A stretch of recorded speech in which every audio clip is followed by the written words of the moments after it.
gagawin ng Diyos sa iyo. Amen? Sapagkat sabi nga sa umaga dito, sa ating pag-aaralan, sabi nga sa Proverbs chapter 4, verse 25 to 26.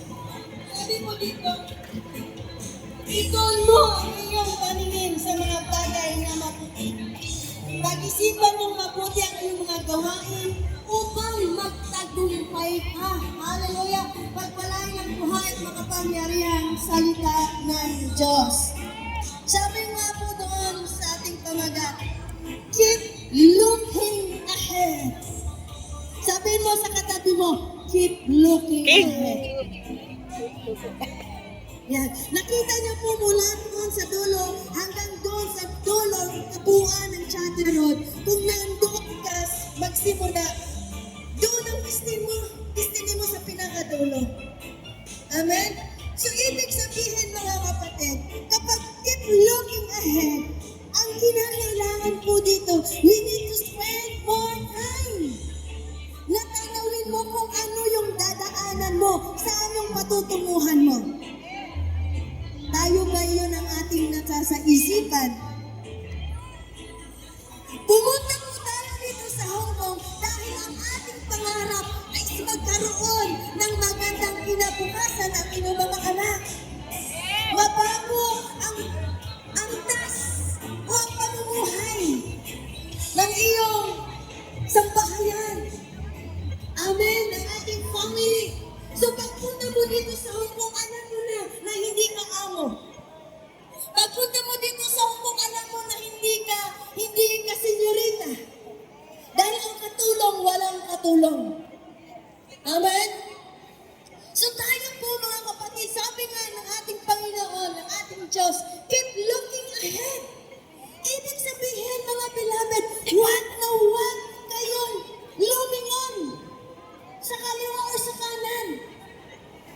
Ibig sabihin, kung gusto po natin magtagumpay, sabi sa Proverbs chapter 4, verse 25 to 26, ituon mo ang iyong paningin upang sa ganon magtatagumpay ka sa iyong gagawin. So kung gusto po natin magtagumpay, ituon po natin ang ating paningin sa direksyon kung saan ka paroroon. Kung maglalakad at malingon-lingon, ako po, hindi ka maabutan ng 50, patay na. Ospital ang diretso nun.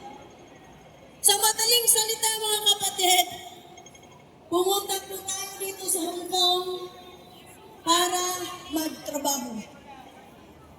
Keep looking ahead. Hindi tayo pumunta dito sa Hong Kong para maghanap ng kaaway.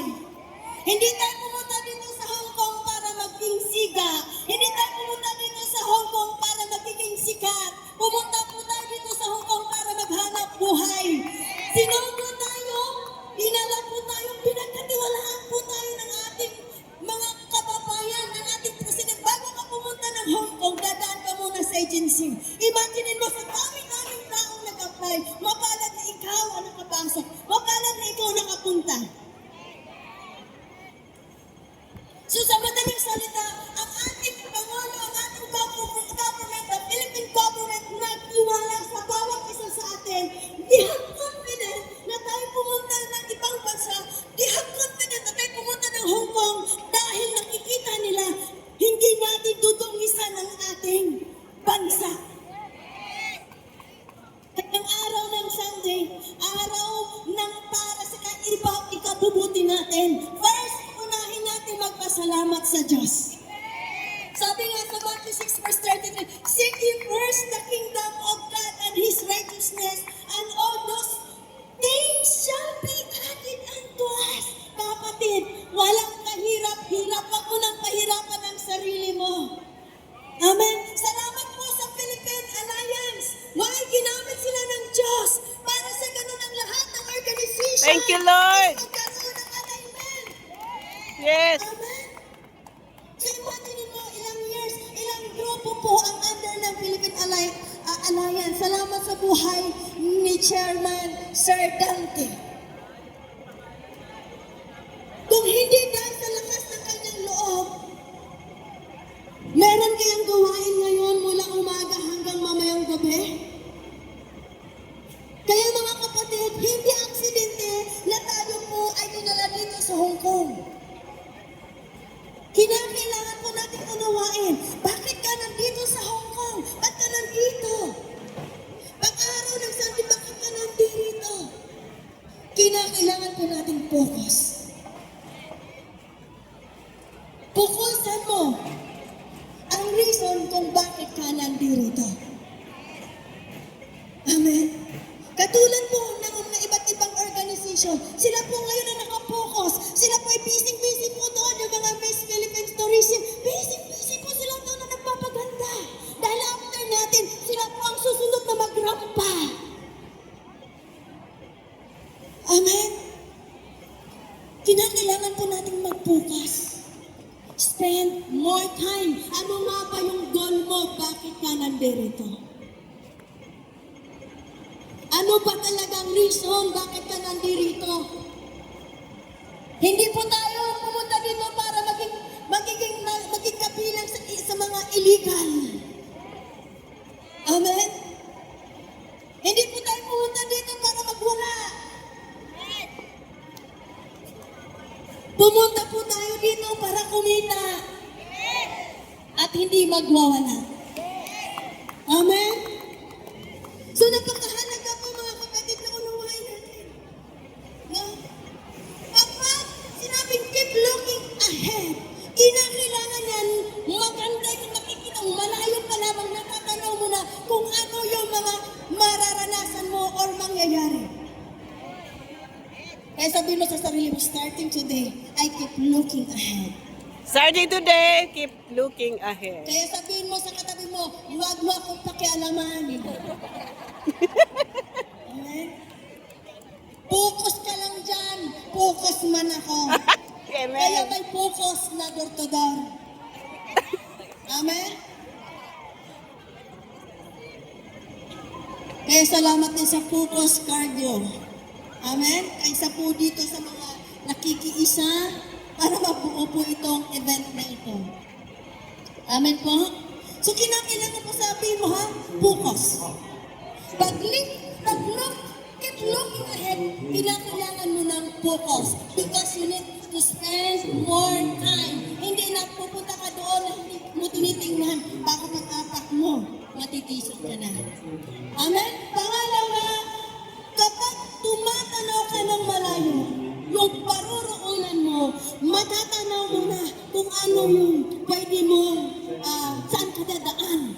Ibig sabihin, you are always prepared. Laging handa.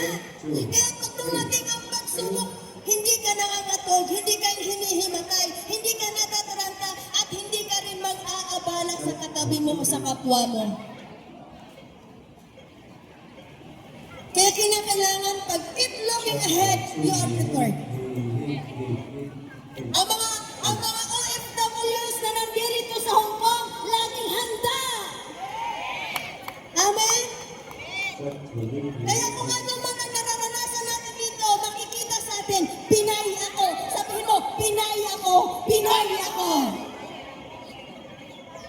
Amen? Hallelujah.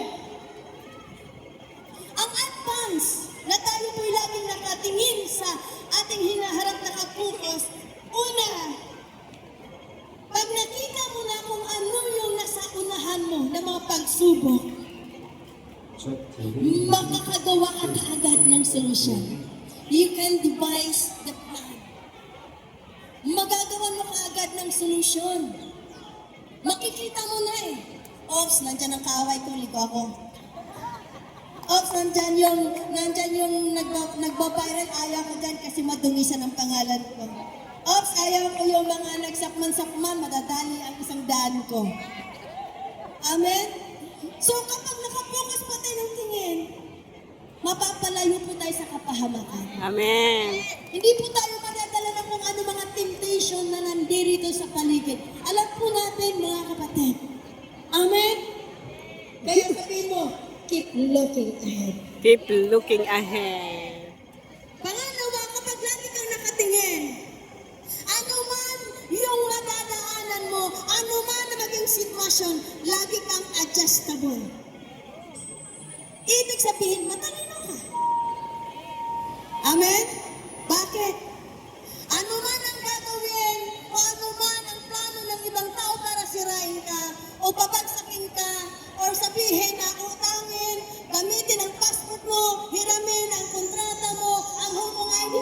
alam mo na, ops, hindi ito. Kayo maging matalino ka. Kapwa po mga Pilipina, maging matalino po tayo. Remember kung bakit ka dinala dito sa Hong Kong. Bibigyan ko kayo ng isang example. Tulad ng eroplano. Ang eroplano, pag lumipad po yan, minsan hindi magandang panahon. May bagyo. Maulan. Pero ang eroplano, pag lumipad yan, sigurado mayroong destinasyon. Ang tanong, bawat gawa mo ba, bawat iniisip mo, may magandang outcome? Ang ating pagpunta sa Hong Kong, ang ating pagdidesisyon ay kahalitulad yan ng eroplano. Diba, nandito ka physically, pero yung isip mo kung saan sana nakalipad. So, ang ating pagdidesisyon ay parang eroplano. Ngayon, itong nangyayari. Kapag nagkaroon ng disturbance, umulan, o ano ba hindi magandang weather, nawawala po ang signal. Tulad po ngayon, kung manood po tayo sa FB, manood po tayo sa mga news, mawawalan ka sa iyong direksyon, mawawalan ka sa iyong goal. Madidistract ka, manginginig ka, mangangamba ka. Pero kapatid, sabi ng Panginoong Jesus, John chapter 14, verse 6, I am the way, the truth, and the life, kaya huwag kang mawala sa Diyos.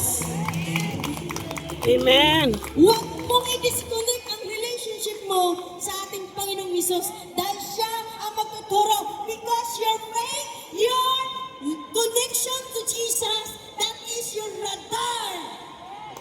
Parang aeroplano, kinakailangan ng radar signal. Imagine mo ang layo-layo ng airport. Magkabilaan ang layo.